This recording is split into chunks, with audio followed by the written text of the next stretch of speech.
Whenever I'm crocheting a character, I will sketch them up using a template for whatever base I'm going to be using for that character. And I have had this sketch of Ekko from Arcane in my iPad for probably a year now, if not longer. And I've had these yarns set aside for this project for a few weeks, and that's long enough where there's so many neutrals that I don't remember which of these went to which part of him.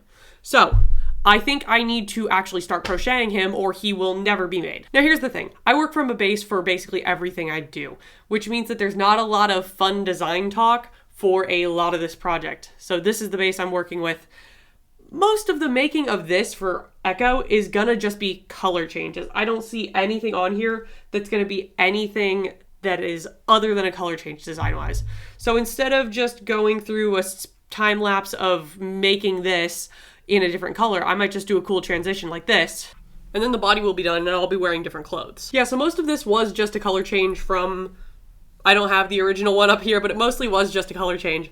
There were a couple little things that I did differently that I do want to talk about design-wise. So if you look at the hair, on Ekko, he's kind of got this like fade going on a little bit. That's really difficult to achieve with yarn when most of your colors are just straight up solids. So what I ended up doing is I was talking to a friend of mine about this, and it inspired me to hold it double with embroidery floss. I ended up having one that was, as you can see, if I get it to focus, extremely close to the yarn color I wanted to use for the hair, which was really fortunate. I didn't have to go to the store. So I started out holding it double with one strand and then two, and then up here it was three. So it didn't really add a ton of gradienting to it as much as I thought it would when I added more strands. So what I would have done differently is up here in this section where it should be a little bit more of the hair color, I would have held the yarn double with a strand of embroidery floss similar to his hair color, and that would have helped with the gradient, especially if I sort of did the gradient in a style like I've done here, where I sort of stagger these stitches and gradually add more of the second color as I move from one to the next. So that could have helped. That's something I didn't think about until now. All of this is a learning process. The other thing is, this pattern and basically everything I do is always worked in continuous spirals. So you can see the jog here from the pants color to the shirt color. And you can also see that here with the hair. If we follow this along this row, you can see that this section of the hair is gradiented, but once we get over here, we get into the solid hair color. And that also shows up here on the edge of the hairline here near the ear, where there's a lot more gap here as well. That's also due to this sort of staggering in the rounds because we're working continuous rounds. If I had done this in like rounds that were starting with a chain one to get up to height and they were more concentric rather than spirals, I wouldn't have had this issue. So that's something I might keep in mind for the future. If I were to do my rounds, like I know that Crafty Intentions does rounds in that sort of chain one way.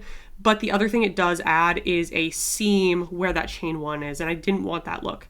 But it would help to mitigate this mismatch on the hairline and on other things where you do sort of want the rounds to be flush rather than staggered as they are in spirals. All right, now with all that design talk out of the way, I'm gonna start working on the rest of his clothes. I'm gonna start with his overalls. I think those are gonna be the easiest thing to tackle. Whenever I'm doing clothing, I'm always sizing up my hook. So this is a 4.5mm hook compared to a 4mm that I used for the rest of him. It probably doesn't do much in terms of like mitigating, or not mitigating, but lessening the tension and making them a little bit more flowy. But I like to think it does, so that's just how I've been doing this for quite a while.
have no clue if this is gonna work. I have no clue what this is gonna be like. I have no clue when my scissors won't work, and when they will. That might be something. Oh my god, okay, This might be nothing, but it might be something if I change some things and put it on the other foot.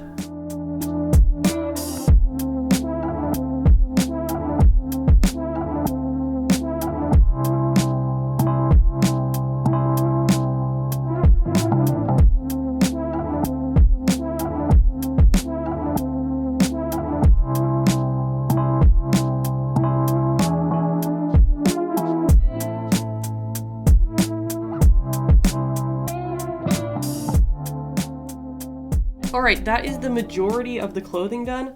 I might still try to add, he has these like little red splotches that go over top of his shoes. I might still try to add those. There's like these little belt things that cinch his pants shut, and I didn't actually sew this on here yet. I might readjust this. It's not quite the right shape. But that's all the clothing. I always forget how much of a pain it is to put things on after the fact rather than crocheting directly around a thing. But it's one hassle versus another, and I'm pretty happy with how this has turned out so far. But next up is the hair, and I said this before, but I am really excited to get to this. I think it'll be really fun. I have a couple of things I've tried out for this, so we'll go through those in order of least good to best, starting with this mess.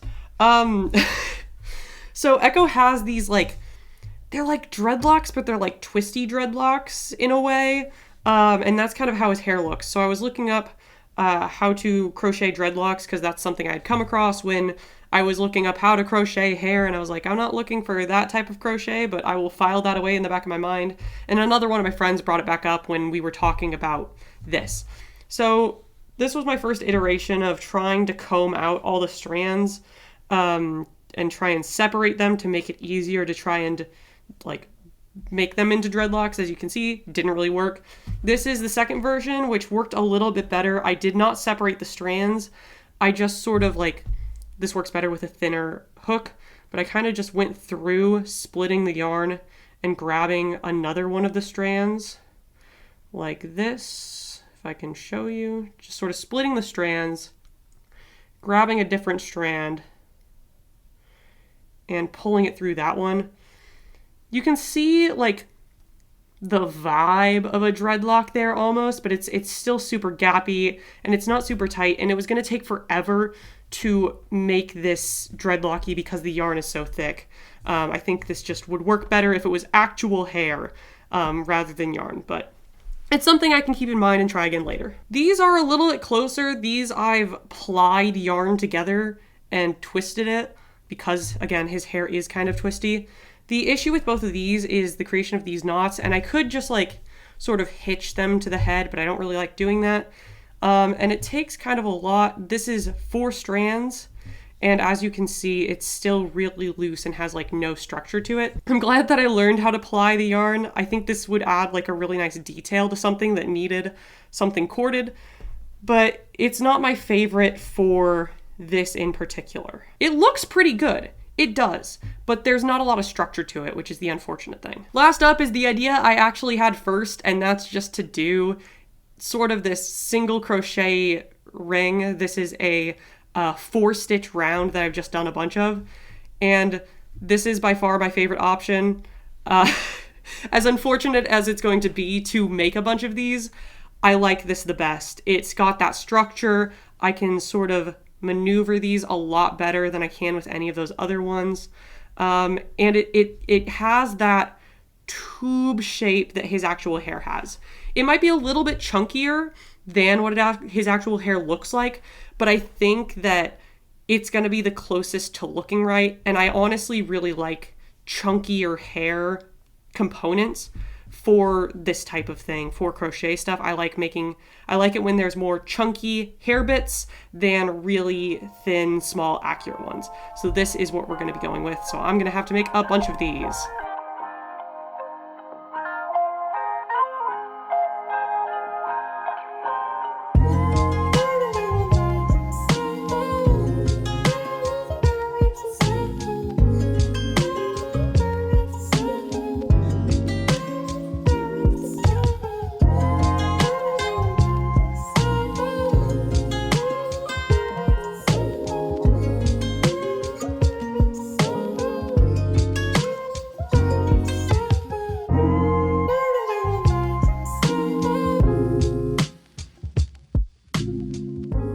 right, I think I've gotten to a point with the hair where I'm happy with it. You can see it's pretty much all covered all over his scalp.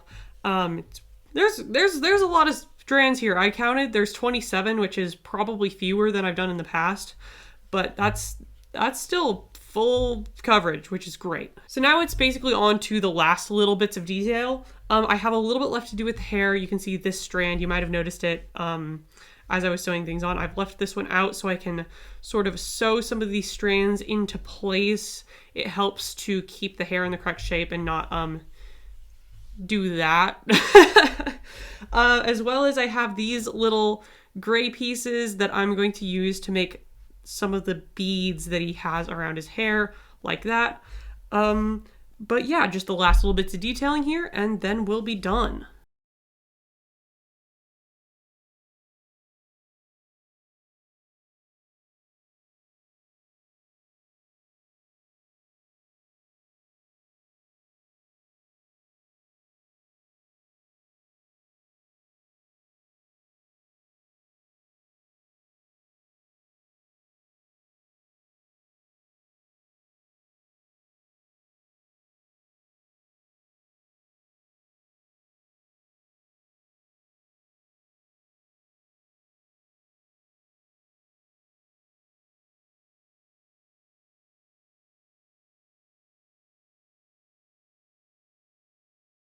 So right now I'm just sewing the hair in place.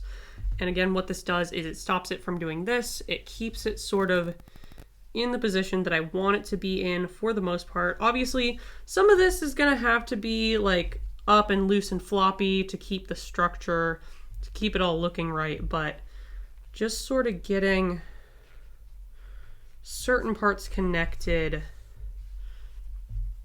And it doesn't even have to be particular. Like I might just sort of stab through like this, and maybe that's something, and maybe it's not, and I screw everything up by stabbing through like that. But who knows? I don't. That's for sure. That actually looked kind of good. So we'll just kind of keep doing that a little bit at a time.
right, that is Ekko done. I am so incredibly happy with how this has turned out. It's definitely my favorite thing I've made so far, but that's just because it's also the most recent thing I've made, so I can apply everything I've learned to this, and I haven't yet applied what I've learned from this to something else, and I'm really, really excited to do that, especially with the hair.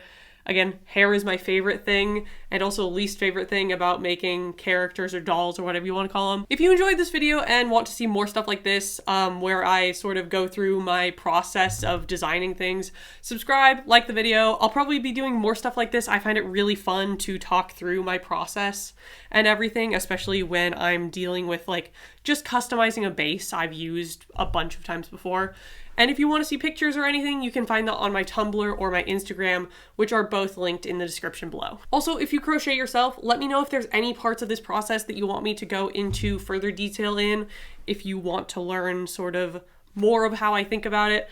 For me, really, it's just sort of going out there and just messing around, but I do want to do a video at some point on crocheting different hairstyles like I've done here, or clothing or stuff like that. So if there's any of that you would like a more in-depth tutorial on, just let me know in the comments. I'll do my best to make it happen. But thank you so much for watching, and I'll see you guys in the next one.